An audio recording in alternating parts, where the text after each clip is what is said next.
In the ancient lands of Egypt, a story of profound faith unfolded, a story that resonates through the ages. It's about a woman whose trust in God was so absolute, it would shape the course of history. This is the story of the mother of Prophet Musa, peace be upon him. Imagine living under the iron fists of a tyrant. Pharaoh, the ruler of Egypt, was gripped by a chilling fear.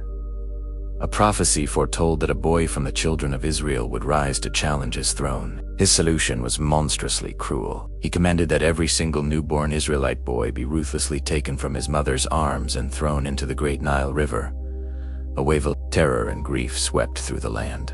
Can you even begin to comprehend the anguish of a mother in that time, knowing her child was marked for death from the moment of birth? It was into this world of darkness and despair that a baby boy was born. His mother, whose name history has kept as a humble secret, held him close, her heart a whirlwind of love and terror. Every coo, every tiny breath was a reminder of the imminent danger. Yet, in this crucible of fear, her faith in Allah did not waver. Instead, it grew into a towering fortress of conviction. She knew she had to do something that defied all logic, something that would require a level of courage most of us can barely imagine. Allah inspired her, speaking to her heart in a moment of divine guidance. The Qur'an tells us of this beautiful moment, and we inspired the mother of Musa, saying, "Suckle him, but when you fear for him, cast him into the river, and do not fear nor grieve. Indeed, we will return him to you and make him one of the messengers." Think about that command. Cast your precious, newborn son into the very river designated as his grave. Don't be afraid. Don't grieve. We will bring him back to you. It was a test that would shatter the strongest of hearts. But this mother's faith was not ordinary. It was a faith rooted in complete and utter reliance on God's plan. A concept we know as Tawakkul. With hands that surely trembled, she began her task. She found a small basket, perhaps weaving it herself with prayers whispered into every reed. She gently swaddled her infant son, his innocent eyes looking up at her. She placed him inside this tiny ark, a fragile vessel against the mighty currents of the Nile. Her heart must have felt like it was being torn from her chest. Every maternal instinct screamed at her to hold on, to hide him, to protect him. But a higher calling, a divine promise, guided her actions. Say, let go. She placed the basket into the water, surrendering her most beloved possession to the will of Allah. She watched as the river, the instrument of Pharaoh's tyranny, became the vessel of her son's salvation. She trusted in a wisdom far beyond her own understanding, believing that Allah's plan was perfect, even when it seemed incomprehensible. Her sister Miriam watched from a distance, following the basket as it floated away, a silent guardian angel on the riverbank.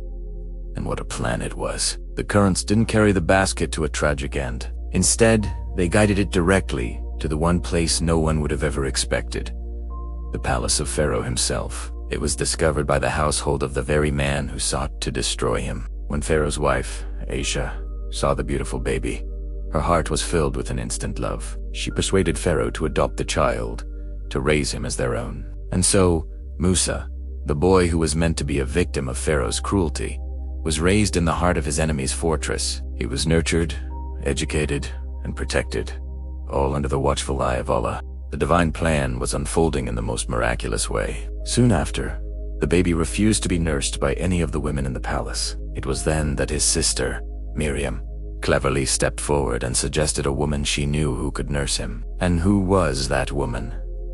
His own mother. Just as Allah had promised, the child was returned to his mother's arms. She was not only reunited with her son, but was paid a wage to nurse him, right under the roof of the palace. The promise was fulfilled. Her act of letting go, of surrendering her will to God's, had not led to loss, but to a reunion and a divine protection that was beyond anything she could have engineered on her own. This incredible story teaches us one of the most powerful lessons in faith.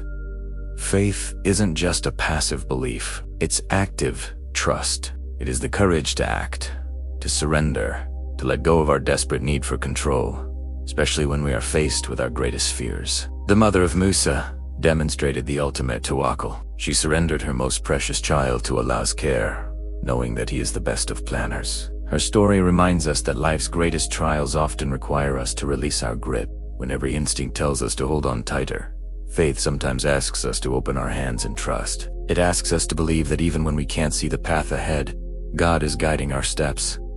And of course, this was only the beginning. Musa would grow up to become one of the most revered prophets in history. He would confront Pharaoh, lead his people out of bondage, and receive the divine law.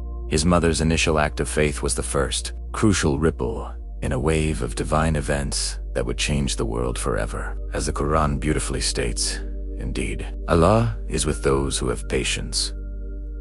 Her patience, her trust, was rewarded in this life and the next. How does this ancient story speak to us today, in our modern lives? We may not be facing a tyrant ordering our children to be cast into a river, but we face our own Niles. We face uncertainty in our careers, challenges in our families, anxieties in our hearts. We worry about our finances, our health, and the future of our loved ones. In these moments, we are faced with the same choice as Musa's mother. Do we try to control everything, consumed by worry and fear, or do we do our best, and then, with courage, let go and trust in Allah's plan? Her example is a guiding star. It teaches us that true strength isn't always about holding on. Sometimes it's about the profound courage to let go, to place our affairs in the hands of the divine, and to have faith that He will guide us through the turbulent waters.